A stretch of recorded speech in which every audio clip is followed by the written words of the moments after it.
Gerald, you're fired. I was given the pink slip by my boss at Infowars, the biggest internet political radio show on the planet. I don't even know what I did wrong. I certainly wasn't caught spitting in Alex Jones's coffee or ejaculating into it even.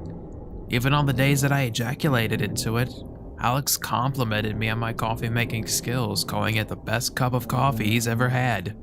Anyways, I packed my stuff, went home, and started life anew, living off of government unemployment.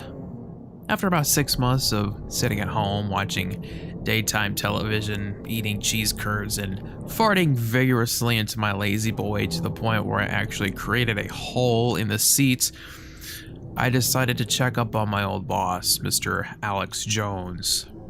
I looked on his website, seeing that he had just posted a new episode. I immediately clicked play and began watching the latest installation of his right-wing program. Alex showed up, smiling big and wide. Those glistening teeth and shiny, balding head is enough to put warmth into any viewer's heart. He sat down at his desk, his cheeky smile quickly turning into a frown. "Everyone on the internet says I have a tiny penis," Alex remarked. Strange way to start a show, but whatever. "My wife says I'm the biggest she's ever had, so get over it, you slimy lizard people." He spat all over his microphone, pop filter, and vintage Reagan Bush 84 poster. He got out a napkin and dabbed his already sweaty head. "These lizard people, they're everywhere, and if we don't do something about it, they're gonna come into our homes, fuck our wives' tight pussies, and turn our Christian children gay." Whoa, I don't think I've ever heard Mr. Jones drop the F-bomb on his show. Maybe this was an editing mistake. Alex began to blubber incoherently about Hillary Clinton while spastically waving his hands. "Hillary Clinton? More like Hillary Clit!" His face became red. "Hillary Clit! More like Hillary shit!"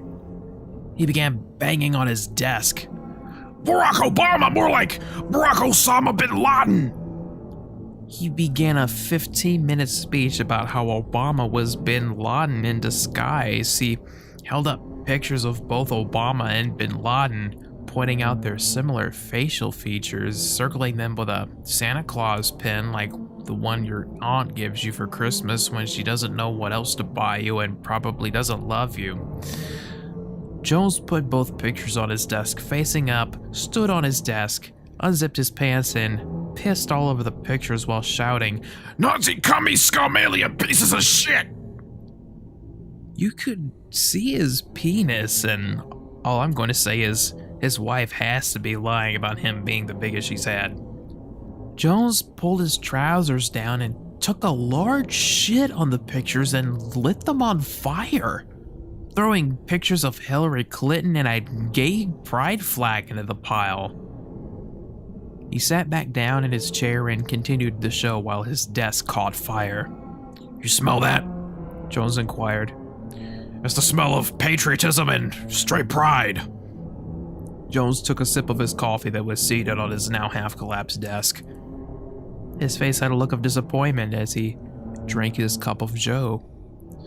"Not like how it used to be made." He shattered his cup and gave it the middle finger. The rest of his burning desk had collapsed completely at this point, and he grabbed his microphone just as it happened, sitting it in his lap. I could see a blow-up Trump doll in a dark corner of the studio. The camera zooms deep into Alex's face as he began to grind his teeth intensely and a vein becomes visible on his head. He quickly regains composure and continued with the show. "Remember, folks, whenever a celebrity dies, it's because they've spoken out against liberal Hollywood and they don't like it, so they poison their food and drinks or hire someone to assassinate them." His brow furrowed. "Don't listen to the mainstream media," he shouted. "They want to spoon-feed you LGBT propaganda and turn you into one of them." He gets tired of holding his microphone, so he gets out of his chair, stacks up some of the remains of his desk, and balances the mic on them, then sits on the floor in front of the microphone, Indian style.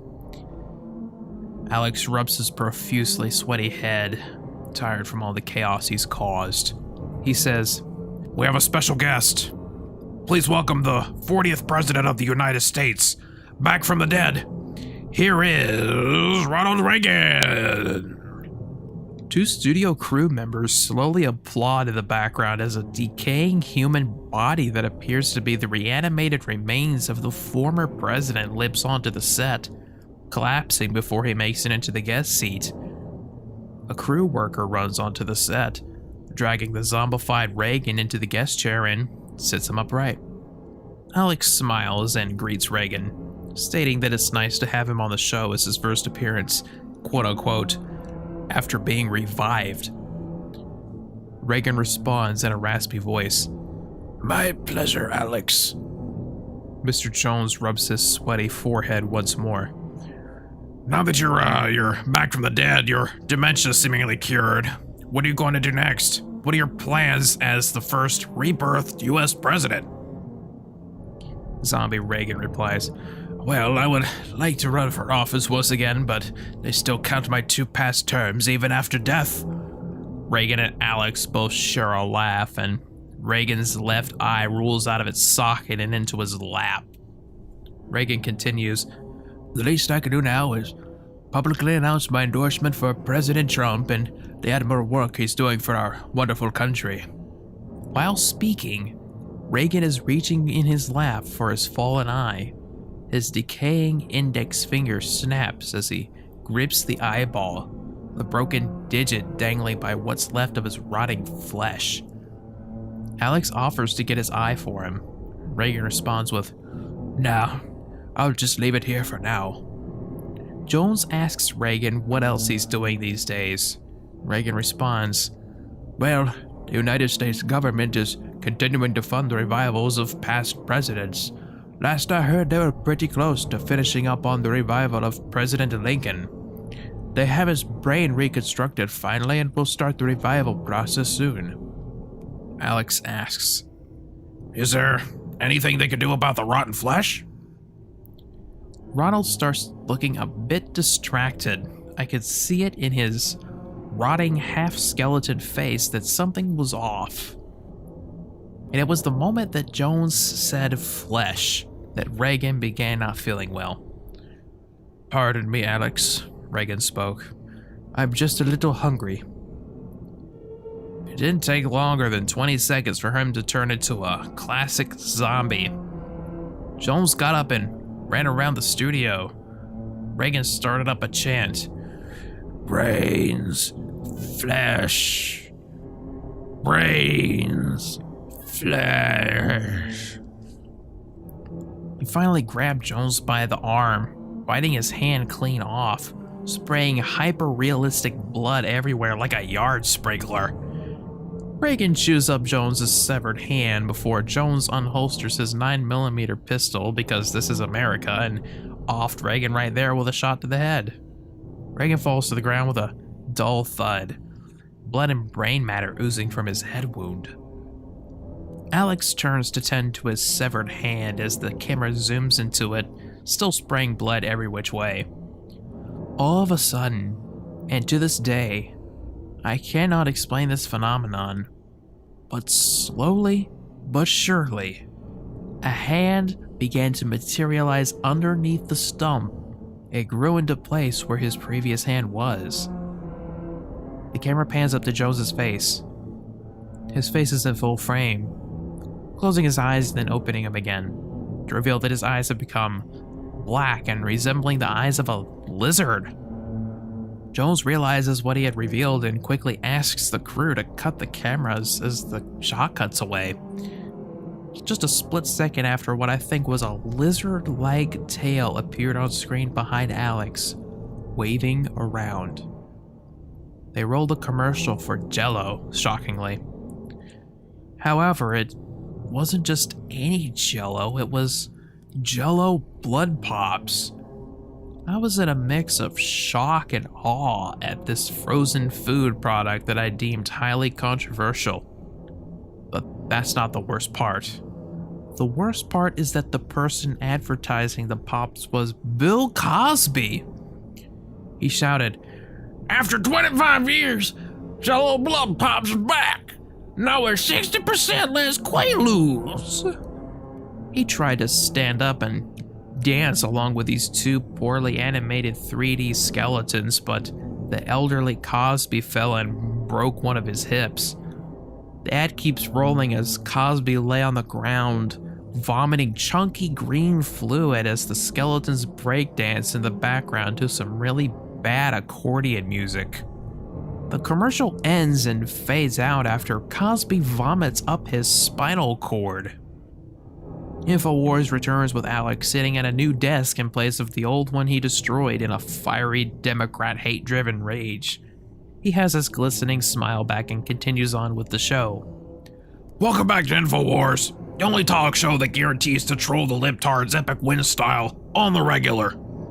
May I add that before he started speaking, his forehead looked to be patted dry while the demonic Jello commercial was rolling. Once Alex started speaking, his balding head immediately broke a sweat. He looks inquisitively at the camera, before pointing at it and saying, I know you're watching, Geraldo. You know my secret. He quickly zooms out of the studio, one of his cameramen following him. He jumps into his car and starts it. He pulls out of the studio parking lot and into the street, and might I say, he was going way over the speed limit. He did stop at stoplights, however. While at a stoplight, he turned to the camera that was being held in shotgun. I'm coming for you, Geraldo, and you're going to die. The light turned green and he stepped on the gas, speeding across the intersection, hitting several old people and baby strollers. He even laughed at one elderly woman who did a backflip when he hit her. Flip, you old bitch! He stopped at a McDonald's on the way here and ordered a McGangbang and a medium Coke, ingesting his meal on the way to my house. Sure enough, a car pulled up in my driveway soon after. It was at that moment I realized that this was a live feed.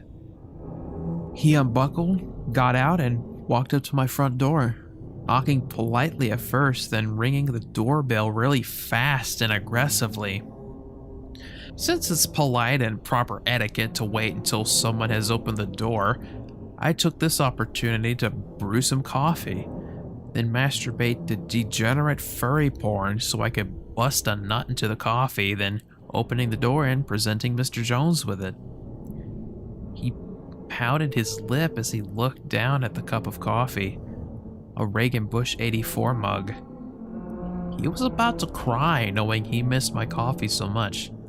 He grabbed the mug, inhaled the cup of joe before regretfully taking a switchblade from his pocket and saying, I'm sorry, Geraldo, but you know my secret.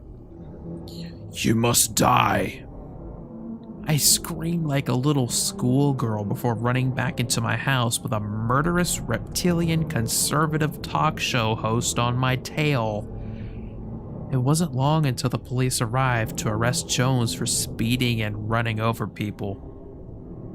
He pulled out his pistol and fired one quick shot at my head before the police burst through the door and cuffed him. His bullet went through my brain, but I survived. I'm now wheelchair bound, forced to live out the rest of my life as a cripple. I still have nightmares of Alex Jones, his reptilian form coming into my house while I'm in my wheelchair, still unable to move. He puts on a VHS tape of Veggie Tales while pointing at me in my wheelchair and cackling like a madman, insinuating that I'm a vegetable. At least now I have a restraining order against that fucker. I guess I'll watch some Fox News and get over this whole mess.